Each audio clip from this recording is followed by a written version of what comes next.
Paralabis just dropped patch 1.18 for Crimson Desert, and I'm not going to sit here and read every bug fix to you.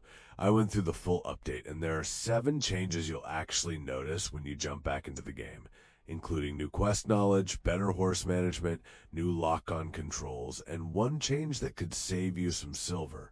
Let's get into the important stuff. First, there's now an entire quest category inside the knowledge system. And Paralabis haven't just dumped everything into one page. It's divided into 8 different sections, covering things like main quests, faction quests, investigations, research, daily life, archive records, and more. The good part is that if you've already completed certain quests, some of this knowledge will be awarded retroactively, so you don't necessarily have to redo everything. Second, and this one I actually like, research no longer consumes silver.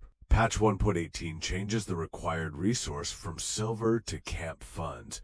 If you've been spending silver everywhere else in the game, that's one less system competing for it.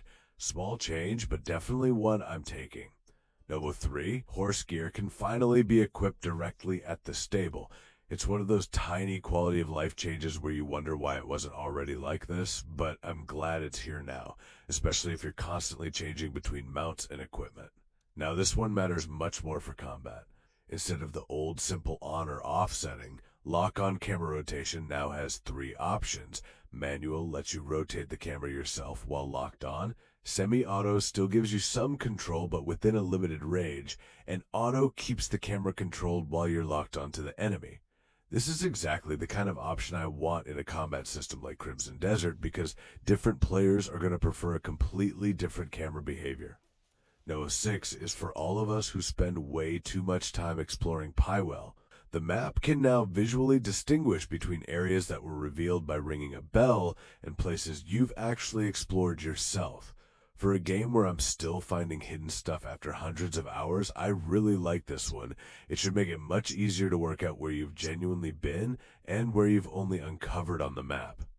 So patch 1.18 isn't some giant content expansion, but there are several quality of life changes here that I think are genuinely useful, especially the new lock-on options, quest knowledge, and better exploration tracking.